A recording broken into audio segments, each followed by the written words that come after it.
ఏలూరు జిల్లా ఊడూరు నియోజకవర్గంలోని భీమడోలు మండలం గుండుగొల్లు గ్రామంలో ఇప్పుడు మనం ఉన్నాము. ఇక్కడ సంస్కృతి సాంప్రదాయాలకు నిలయమైనటువంటి సంక్రాంతి పండుగ సందర్భంగా మరి అంగరంగ వైభవంగా ఇక్కడ గుండుగొల్లు గ్రామంలో నిషేధించబడినటువంటి కోడి పందాలు గాని పేకాట గుండాట మొత్తం కూడా అంగరంగ వైభవంగా ఘనంగా నిర్వహణలు ఏర్పాటు చేసి పోటీలను ఏర్పాటు చేశారు. అయితే ఇక్కడ ప్రజలు అందరూ కూడా చాలా మంది ఇక్కడికి విచ్చేసి ఇతర రాష్ట్రాల నుంచి ఇతర దేశాల నుంచి కూడా ఎంతో మంది ప్రజలు ఇక్కడ విచ్చేయడమే కాకుండా కోడి పందాలని ఎంతో ఆసక్తికరంగా తిలకిస్తున్నారు. సంస్కృతి సాంప్రదాయాలకు విరుద్ధంగా ఇక్కడ ప్రభుత్వం కోడి పందాలను నిషేధించినప్పటికీ కూడా ఇక్కడ విచ్చలవిడిగా అనేక ప్రాంతాల్లో కూడా ఈ కోడి పందాలని నిర్వహిస్తున్నారు. అయితే ఈ నిర్వాహకులు అందరికీ ఇక్కడ ప్రేక్షకులకి వీక్షకులకు కూడా అందరికీ అన్ని ఏర్పాట్లు చేశారు. ఎటువంటి అసౌకర్యాలు లేకుండా మంచినీళ్ళ దగ్గర నుంచి అన్ని ఏర్పాట్లు చేశారు. అయితే ప్రేక్షకులు ఇక్కడ ఎవరైతే కోడి పందాలు తిలకించడానికి వచ్చారో వారి అభిప్రాయాలను కూడా మనం అడిగి తెలుసుకున్నాం. ఇక్కడ నిర్వాహకులతో పాటు కొంతమంది ఉన్నారు, వారిని మనం అడిగి వారి అభిప్రాయాలు ఏంటి, వారు ఏమి ఫీల్ అవుతున్నారు అనేది తెలుసుకున్నాం. సార్ చెప్పండి, మీరు ఎక్కడి నుంచి వచ్చారు?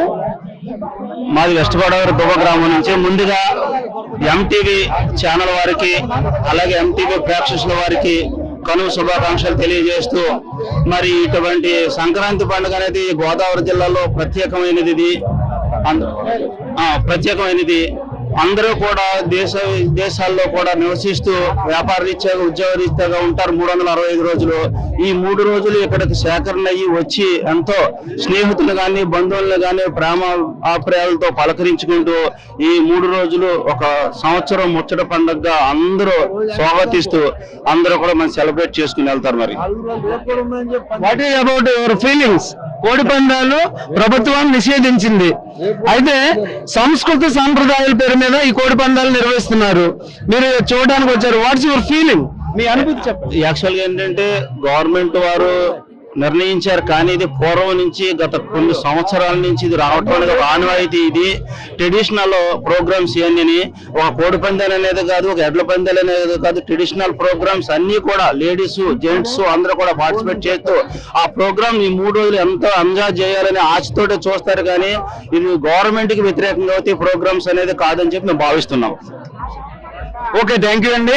ఇప్పుడు మన మధ్యన తెలుగుదేశం పార్టీ బీసీ నాయకులు, శ్రీశైన సంఘం రాష్ట్ర నాయకులు పట్నాల వెంకటేష్ బాబు ఉన్నారు. వారిని అడుగుదాం. ఏమండి చెప్పండి, కోడి పందాలని ప్రభుత్వం నిషేధించింది కదా, మరి కోడి పందాల నిర్వాహకులు అన్ని ఏర్పాట్లు చేశారు. What about your feeling? పోలీసులకు వ్యతిరేకమైతే కాదు, సంస్కృతి సాంప్రదాయం ప్రకారంగా ఒక్కొక్క ఏరియాలో ఒక్కొక్కటి జరుగుతూ ఉంటది. అటేపు జల్లికట్టు, ఇటేపు కోడి పందాలు, కృష్ణా జిల్లాలో ఎడ్ల పందాలు. సంస్కృతి ప్రకారం చేసుకోవడమే తప్ప ఓన్లీ ఇది జోలం కాదు, ఓన్లీ క్రీడ. దాన్ని చూసి 3 రోజులు చక్కగా ఆనందంతో సంతోషంతో ఈ ముగ్గులు పోటీలు కానివ్వండి, ఇవన్నీ కూడా ఒక సంస్కృతి సంప్రదాయం ప్రకారం వెళ్తుంది. కానీ ఇదేమో డబ్బులు కానీ జ్వాలం అయితే కాదు, పోలీసుకి వ్యతిరేకం అయితే కాదు. Okay, thank you. ఇది పరిస్థితి. ఇక్కడ భీమడోలు మండలం గుండుగొల్లు గ్రామంలో ప్రజలు పెద్ద ఎత్తున ఈ కోడి పందాలు తిలకించడానికి విచ్చేసి ఉన్నారు. అయితే ఇప్పుడు మనం చిన్న ప్రయత్నం చేద్దాం. కోడి పందాలు రాయుళ్ళు ఉన్నారు. ఇక్కడ కోడి పందాల్లో గెలిచిన వారికి కోడి పందాల్లో 2 లక్షలకు పైగా బుల్లెట్ ఉంది. ఇక్కడ బుల్లెట్ ఉంది. ఈ కోడి పందెంలో ఎవరైతే గెలుస్తారో ఈ బుల్లెట్ ని బహుమతిగా అందించనున్నారు. బుల్లెటే కాదు, బుల్లెట్ తో పాటుగా బంగారం, కొంచెం విలువైన బంగారాన్ని కూడా ఈ బంగారాన్ని కూడా 2వ ప్రైజులో ఇస్తున్నారు. మరి కోడి పందాలకి ఇంతటి విలువ ఏర్పాటు చేసి నిర్వాహకులు ప్రజలకి ఎటువంటి అసౌకర్యం కూడా కలగకుండా వారికి మంచినీళ్ళ ప్యాకెట్లు కానీ, కూల్ డ్రింక్స్ కానీ, అలాగే అన్ని సౌకర్యాలు ఇక్కడ ఏదన్నా తినాలన్నా ఆహార పదార్థాలు కూడా అన్ని ఏర్పాట్లు చేశారు. అలాగే పెద్ద ఎల్ఈడి స్క్రీన్ కూడా ఒకటి నిర్వాహకులు బహుమతిగా ఏర్పాటు చేసి ఉన్నారు. ఆ నిర్వాహకులు ఎల్ఈడి టీవీ, బండి, బుల్లెట్ ఒకటి, అలాగే బంగారం కూడా ఇచ్చినారు. ఇక్కడ ఒక పెద్ద ఆయన ఉన్నారు. సార్ కోడి పందాలు ప్రభుత్వం నిషేధించింది.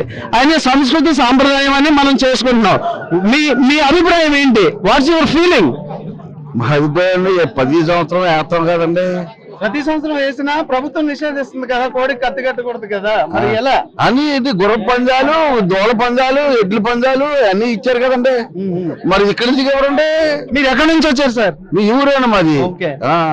ఏంటి మరి మీరు సంక్రాంతి పండుగ ఏం సందేశం ఇవ్వాలనుకుంటున్నారు? కోడి పందాలను ప్రోత్సహించవచ్చా లేకపోతే లేదా? ఇవ్వాలండి కోడి పందాలు తప్పనిసరిగా ఇవ్వాలండి. మా పెద్ద కాడి నుంచి ఎప్పుడు 100 సంవత్సరాల నుంచి చేస్తున్నారు ఇక్కడ. అది తీర్థానికి వల్ల కాదండి, అది ఇవ్వాలండి. ఓకే, థ్యాంక్ యూ అండి మీ విలువైన అభిప్రాయం.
ఇక్కడ మనం చూసినట్టయితే పందెం కోడి రెడీ అవుతుంది పందెం వేయడానికి.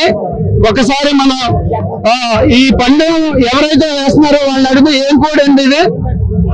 కోడి ఏం కోడి అది? మైనా కోడి మైనా. ఎంత దాని విలువ ఎంత ఉంటుంది? 20-25,000 ఉంటుంది. 10,000 రూపాయల వరకు ఉంటుంది. మీరు ఎంత ఎక్స్పెక్ట్ చేస్తున్నారు? ఇది ఎంత పందెం గెలుస్తుందని మీరు అనుకుంటే? పందెం వేయాలన్నది మనకి సమయాన్ని పెట్టే తప్ప ముందుగా అయితే తెలియదు. మా మనసులో ఉంటుంది అది ఇంటికి వేయాలి, ఇంటికి వేసుకోవాలి, ఈ కవర్లో వేసుకోవాలి. ఎక్స్పెక్ట్ చేయలేము, చెప్పలేము. మీరు అసలు ఏమన్నా ఎక్స్పెక్ట్ చేస్తున్నారా? అంటే ఇన్ని లక్షలు పందెం వేయాలి, లక్షలు. సరే, ఓకే అండి. ఇది పరిస్థితి. ఇక్కడ కోడి పందాలకి చక్కగా అన్ని రకాల జాతుల కోడి పందాలను ఇక్కడ తీసుకొచ్చి సాంప్రదాయబద్ధంగా ఎటువంటి కత్తులు లేకుండా కొన్ని కత్తులు చేస్తున్నారు. Over to studio, cameraman Pradeep, Suman, video journalist. GV mall festival తీన్ మాల్. పండుగలన్నీ జీవి మాల్ తోనే. మహా పండుగలు మెగా సేల్.